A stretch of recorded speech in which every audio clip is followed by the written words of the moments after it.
আসসালামু আলাইকুম। এই দেখতেছেন পেঁপে গাছ।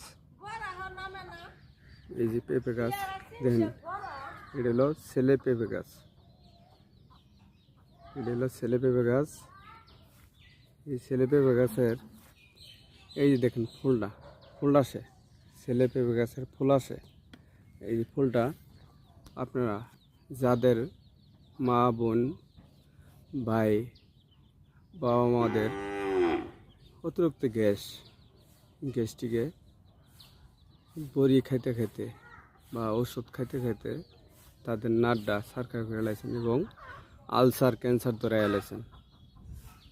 সেই মা বোন বাবা মা ভাই বোন এই যে মদ্দা ছেলে পেঁপে গাছের এই ফুলগুলা আপনি প্রতিদিনই 10 গ্রাম পরিমাণ বা